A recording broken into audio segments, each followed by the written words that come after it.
Okay, I got it rolling. Okay. Well, should we start with the prayer? I can offer the prayer. It's been a couple weeks. So, okay, I'm going to say the prayer. Our dear Heavenly Father, we are grateful for this day, and we're grateful that we're able to meet on a different day in preparation for Thanksgiving, and we're grateful for this class and for the principles and lessons that we learned from it, and we're grateful for the group that we meet in, and for how comfortable we can be to discuss certain topics and have different opinions and benefit from others' testimonies. And we ask that we please let thy spirit be in our meeting today, that we might be able to internalize what we are learning from these activities and from others. And we love thee, we say these things in the name of thy Son, Jesus Christ. Amen. Amen.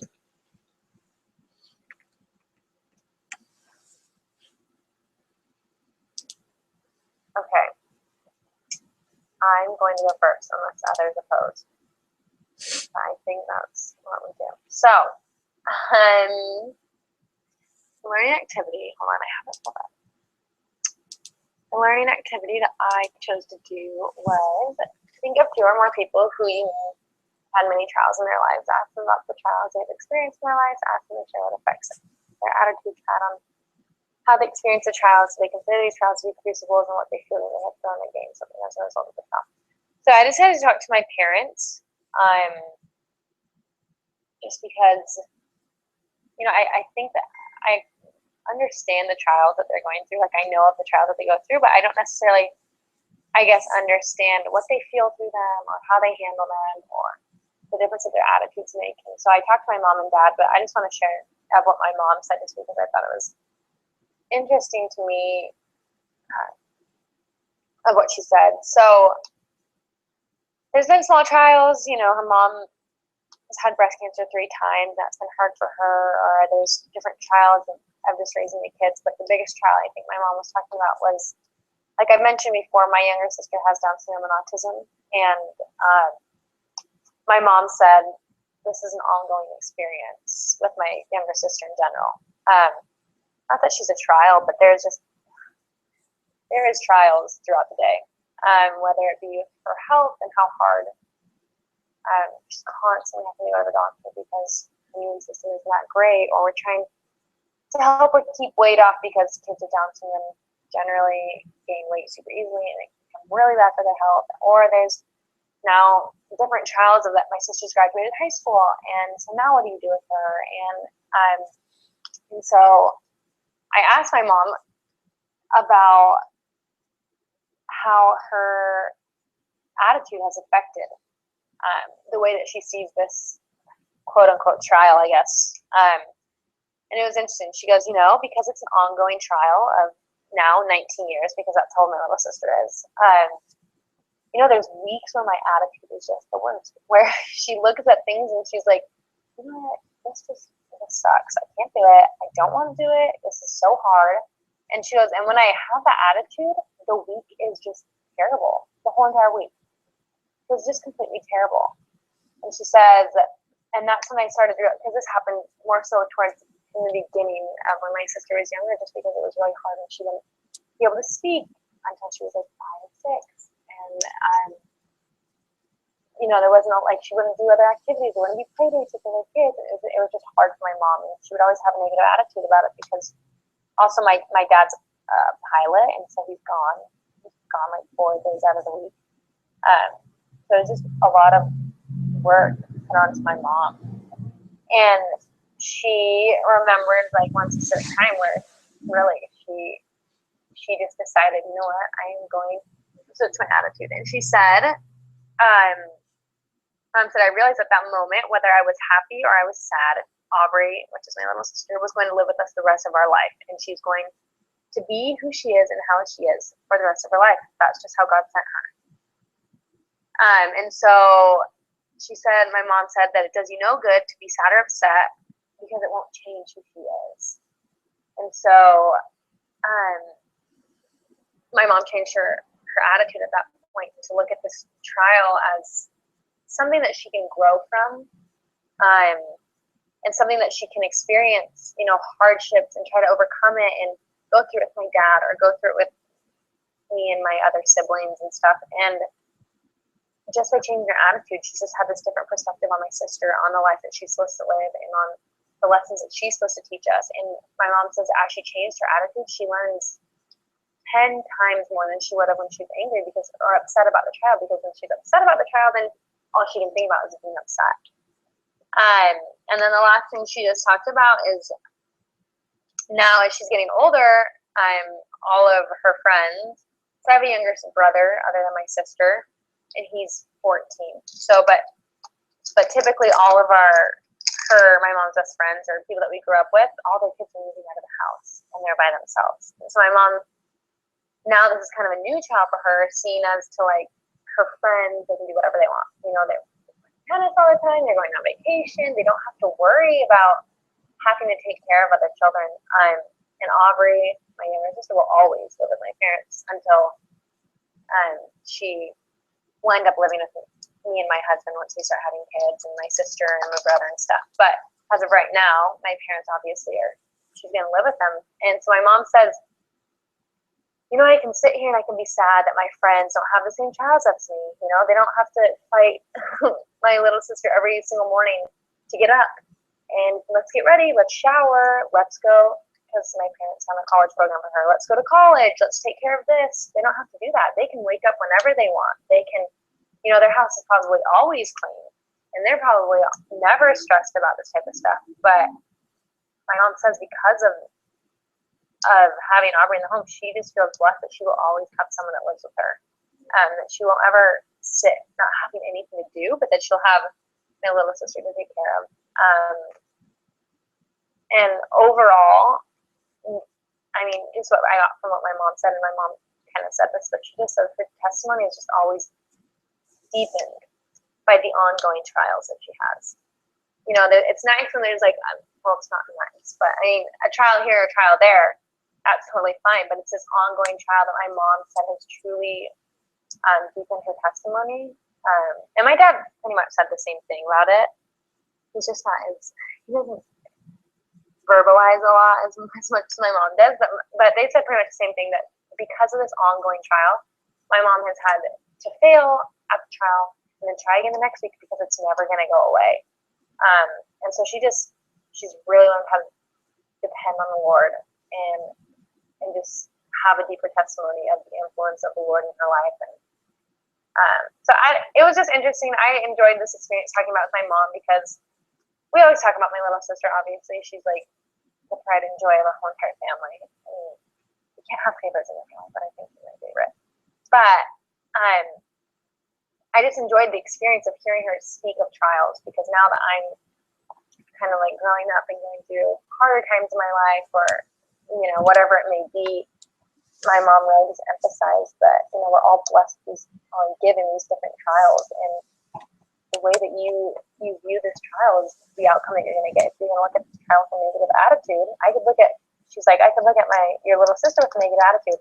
I could live the rest of my life having a negative attitude and being sad and being upset and asking why and saying it's not fair, or I can look at it as a blessing and just try to get through it and fail some weeks because it's not easy, but overcome that and ask the Lord for help. And so it was just a really good experience for me to talk to my mom about it, and just obviously she has a lot more experience and wisdom than I do, and so I think I answered everything. I just talked to my mom and my dad, but I learned from I just said that.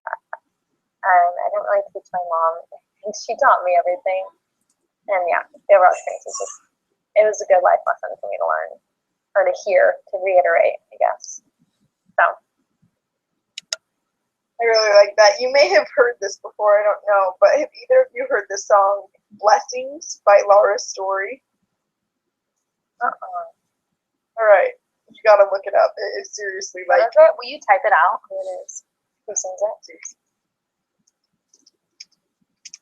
It's like one of the greatest songs. It talks about how it says, what if your blessings come through raindrops? What if your healing comes through... yeah. Yes. And what if trials in this life are your mercies in disguise? And I think it so often is just about, our attitude and perspective on things. And I think so many of our trials really are our greatest blessings. That's so cool. That's such a cool experience, and awesome that you were able to gain even some more insight on something that's always been there.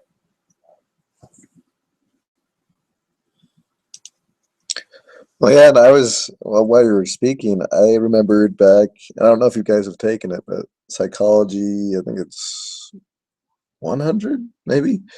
But in there it shares about one of the little girls that can't feel pain at all. So she has this disease where she can't feel any pain at all. So cut on her finger, falling down, scraping her knee, she doesn't feel it at all. And I thought about that for a while, and I thought, hey, how cool would that be, not be able to feel pain? And then the more I thought about it, and the more I heard her story, because it goes on to share her story, but I think she went on to lose part of her tongue because she bit it off because she couldn't feel anything. And then she went on to lose part of her eye. And it just keeps on going. And then I thought about it. I thought, wow, what a danger I would be to myself if I couldn't feel pain. And really, just going back to what you were saying, Ashlyn, it sometimes I look at the world and say, oh man, how nice would it be to not have any trials like them? Because I see some people and I say, wow, their trials are very limited. And then I remember this girl that can't feel pain, and it changes my outlook on the whole situation, because how important is it for me to feel pain? How important is it for your mom to serve your daughter continuously? And really what it boils down to, what I feel is, am I progressing towards my potential? And I think it's awesome that your mom has that opportunity. And yeah, I bet it's way hard some days to say, this is my trial, I accept it. Um, but then I look at the alternative, and I'm like, well, what am I accepting otherwise? Am I accepting staying stagnant? Am I accepting not to progress? Um, and so I started to look at things like that, and I always remember that little girl and what I thought in the moment, because I was like, yes, I don't want to feel pain.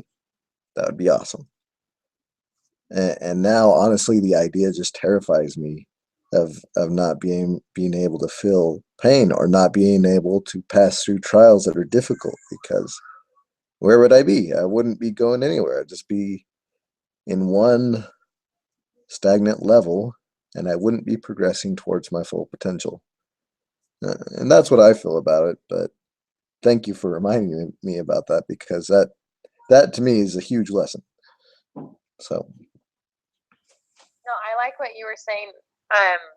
And that's such an interesting story about that. yeah, young girl. you can actually see it on YouTube if you just. There's actually a couple different cases. Type it in.